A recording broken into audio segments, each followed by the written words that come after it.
Hello friend, this is Akash and you are watching Akash Talks. Today we will discuss about the Gulf War. So आइए start करते हैं। जैसे कि आप सब जानते हैं, गल्फ वॉर 1990 से 1991 के बीच में लड़ा गया था। गल्फ वॉर एक मिलिट्री कैंपेन था 39 कंट्रीज का कोलिशन में रेस्पॉन्स में जब इराक ने कुवैत का इन्वेजन किया था। ये 3 फेजेस में हम इसको समझेंगे। सबसे पहला फेज तो इराक ने जब कुवैत पर हमला किया था 2 अगस्त 1990 में। दूसरा ऑपरेशन डेजर्ट सीज जब कोलिशन की 39 कंट्रीज ने एक मिलिट्री बिल्डअप किया था। और थर्ड डेजर्ट स्टॉर्म जब इन कोलिशन की मिलिट्री ने कुवैत को लिबरेट किया इराक से 28 फरवरी 1991। जैसे कि हम देख सकते हैं, ये एक इराक का मैप है जो पिंक कलर में है। इसके ठीक नीचे कुवैत है, एक छोटा सा देश। इसके पास बहुत बड़ी कोस्ट लाइन है और ये बहुत ज़्यादा अमीर देश है और बहुत ज़्यादा इसमें ऑयल रिजर्व्स हैं। ये ऑयल रिच कंट्री है।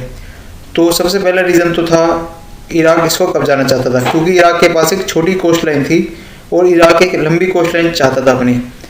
और क्योंकि इराक के पास जब इराक ईरान युद्ध हुआ था तो इराक ने इसी कुवैत के थ्रू ही अपना ऑयल ट्रांसपोर्ट किया था, क्योंकि इराक के पास सी का एक्सेस बहुत लिमिटेड है और एक कोस्ट लाइन बहुत ही छोटी है उसके पास।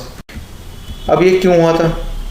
क्योंकि इराक ने जब ईरान पे युद्ध किया था तो इराक को कुवैत ने बहुत ज़्यादा सपोर्ट किया था और करीबन $14 बिलियन इराक को दिए थे कुवैत ने।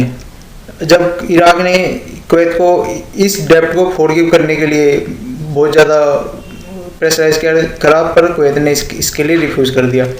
और कुवैत इराक ने ये कह के कुवैत की मांग को ठुकरा दिया कि कुवैत हिस्टोरिकली ओटोमन एम्पायर जो वर्ल्ड वॉर फर्स्ट से पहले था, कि कुवैत एक इराक का ही पार्ट था और कुवैत एक राइटफुल इराकी टेरिटरी है।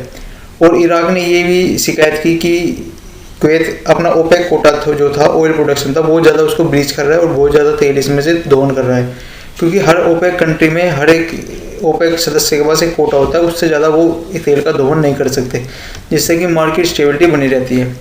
पर क्योंकि कुवैत अपने ओपेक कोटा से ज़्यादा ऑयल प्रोडक्शन कर रहा था तो इसकी वजह से एक मार्केट के अंदर स्लम्प देखा गया ऑयल प्राइसेस के बीच में, क्योंकि इराक अभी एक वॉर से गुजरा था, इराक ईरान वॉर से, तो जिससे कि इराक को बहुत ज़्यादा पैसों की जरूरत थी। पर क्योंकि इस ऑयल प्रोडक्शन की ज़्यादा होने की वजह से इराक को पैसा मिल नहीं पा रहा था और इराकी सेना और सरकार वहाँ की अपनी गवर्नमेंट की बेसिक कॉस्ट को सपोर्ट करने तक में भी स्ट्रगल कर रही थी।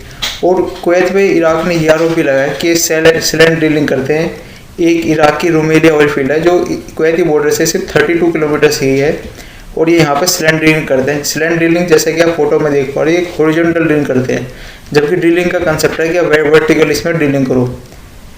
ये रुमेलिया ऑयल फील्ड है जो कि इराक कुवैत से सिर्फ 32 किलोमीटर से ही दूर है और इराकी गवर्नमेंट ने इसको एक इकोनॉमिक वॉरफेयर का नाम दिया। मतलब कि मीन्स हम ये समझते हैं कि इराक की जो ये सब प्रॉब्लम थी ये सब सिर्फ पैसों को लेकर ही थी जिसने कुवैत को इन्वेजन किया। अब हम देखते हैं इन्वेजन ऑफ कुवैत कैसे करा। 15 जुलाई 1990 में सद्दाम गवर्नमेंट ने एक कंबाइंड ऑब्जेक्शन फाइल किया अरब लीग में, क्योंकि उसका जो रुमेलिया ऑयल फील्ड है वहाँ से इसका तेल का दोहन कर रहा है और उसने इस चीज़ को थ्रेटन किया कुवैत को कि हम मिलिट्री फोर्स भी यूज़ कर सकते हैं इसके लिए। इसके डिस्कशन में जो जेद्दा जो सऊदी अरब के में एक शहर है, अरब लीग ने वहाँ मीडिएशन करी इनके बिहाफ पे कि आप दोनों इसका एक पीसफुल वो हल निकले। और इराक ने इसके लिए $10 बिलियन कुवैत से मांगे कि आप हमारा इतना लॉस्ट रेवेन्यू है और हमें $10 बिलियन दीजिए। पर कुवैत ने सिर्फ $500 मिलियन का ही कुवैत ने इराक को ऑफर किया। कुवैत इराक को ये बात नागवार गुजरी और अगले दिन उसने कुवैत का इन्वेजन कर दिया मिलिट्री द्वारा। और हम देखते हैं कि 2 अगस्त 1990 में कुवैत की जो कैपिटल सिटी है कुवैत सिटी, इराक ने उसकी बॉम्बिंग शुरू कर दी और सिर्फ 2 दिनों के अंदर ही मिलिट्री कोलैप्स हो गया कुवैत का। अब हम देखते हैं कि ऐसा क्यों हुआ, क्योंकि कुवैती मिलिट्री बहुत ही स्मॉल साइज में थी और 1998 में इराक ईरान वॉर में ही इराकी आर्मी दुनिया की सबसे चौथी आर्मी बन गई। तो आइए हम देखते हैं कि ऑपरेशन डेजर्ट शील्ड क्या है। ऑपरेशन डेजर्ट शील्ड क्या था? एक इसने मिलिट्री बिल्डअप करा था यूनाइटेड स्टेट्स ने। क्यों किया था इसने मिलिट्री बिल्डअप? क्योंकि हम देखते हैं जैसे इराक ने कुवैत पे इन्वेजन किया था, तो जो कुवैत का सदर्न पार्ट है जो कि सऊदी अरेबिया से इसका जो लगता है, यहाँ पे इराक ने बहुत ही हैवी मिलिट्री बिल्डअप किया था और ऐसा वेस्टर्न कंट्रीज़ को लगा कि अब सऊदी अरेबिया की जो ऑयल फील्ड्स है ये बहुत ज़्यादा इराकी स्ट्राइकिंग डिस्टेंस में आ चुकी हैं और अगर इराक ने सऊदी का भी इन्वेजन कर दिया तो बहुत ज़्यादा मेजोरिटी है जो ऑयल रिजर्व्स है ये इराक के कब्जे में आ जाएगा।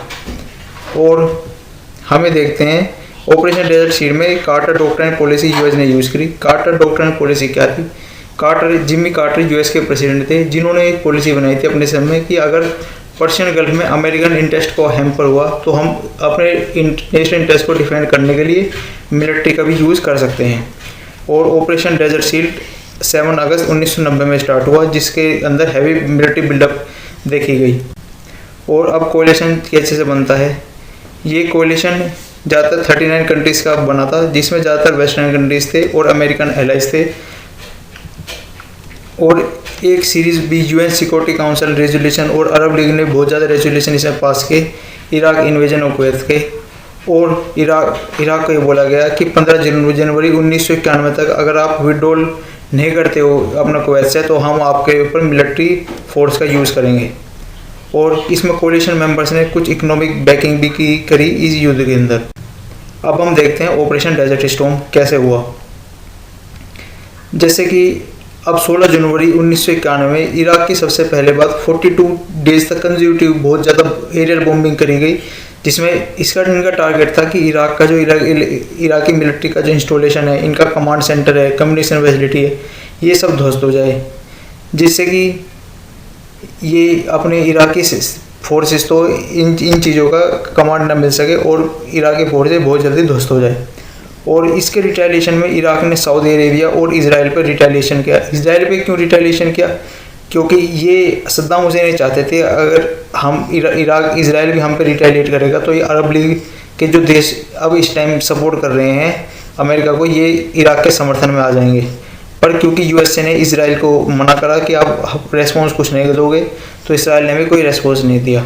और सऊदी अरेबिया के भी क्यों बॉम्बिंग करी? क्योंकि सऊदी अरेबिया का भी बहुत ज़्यादा डेट इराक पे था, इराक ईरान वॉर में, जैसे कि आप ये देख सकते हैं। और फरवरी 1991 को एक बहुत ज़्यादा 100 आवर्स का एक बहुत ज़्यादा वो हुआ, इराक पे इन्होंने हमला किया जिससे कि इराक में सिर्फ 100 आवर्स में यानी कि 4 दिन के अंदर ही इराकी सेना को इन्होंने कुवैत से खदेड़ दिया। और 28 फरवरी 1991 में एक सीज फायर का एग्रीमेंट भी साइन इन्होंने इससे कर। अब हम देखते हैं कि जब इराक की सेना कुवैत से निकल रही थी तो उन्होंने क्या किया। उन्होंने कुवैत के करीबन 700 तेल के कुओं में आग लगा दी।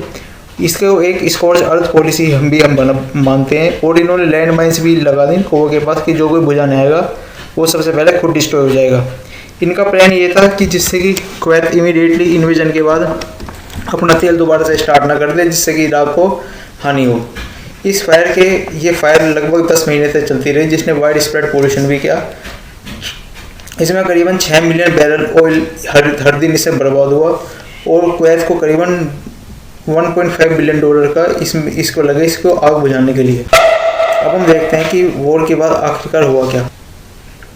एक इराकी नो फ्लाई जोन बना। जब इराक की सेना कुवैत से खदेड़ी जा रही थी तो इराक के जो नॉर्दर्न पार्ट में कुर्द लोग रहते हैं और सदर्न पार्ट के अंदर शिया मेजोरिटी लोग रहते हैं। ये सद्दाम के रिजाइम से ज़्यादा खुश नहीं थे क्योंकि इन लोगों को लगा अब सद्दाम की सेना कमज़ोर हो चुकी है तो हम अब इस सद्दाम की सेना को उखाड़ फेंक सकते हैं। तो सद्दाम क्योंकि इनके ऊपर अब एरियल बॉम्बिंग करता तो इसलिए ही जो यूएस और यूके की फोर्स ने और फ्रांस ने गल्फ वॉर 1991 में एक सद्दाम हुसैन से एग्रीमेंट साइन कर लिया कि आप एक नॉर्थर्न नो फ्लाई जोन बनाएंगे और एक सदर्न नॉन फ्लाई जोन बनाएंगे कि आप इनके ऊपर एरियल बॉम्बिंग नहीं कर सकते, आपके प्लेन इनके ऊपर नहीं जाएंगे। मतलब इराक को एक तरह से वो कर दिया, फॉरबिडन कर दिया। और इस पॉलिसी को यूनाइटेड स्टेट्स और यूनाइटेड किंगडम ने सद्दाम से लागू करवाया। पर सद्दाम ने इस सब अपराइजिंग को क्रश कर दिया और ये पावर में अपने बने। इस वॉर में करीबन 30,000 इराकी सोल्जर्स की मृत्यु हुई, करीबन 200 सोल्जर्स कोलिशन फोर्सेस के मारे गए, 3500 इराकी सिविलियन मारे गए और बहुत ज़्यादा इराकी और कुवैती इंफ्रास्ट्रक्चर का डैमेज हुआ। इसके रिजल्ट में एक इराक पे इन्होंने सैंक्शंस भी लगाए यूनाइटेड सिक्योरिटी काउंसिल में कि इराक से एक ट्रेड एम्बार्गो लगाया गया कि इराक से अब कोई ट्रेड नहीं करेगा।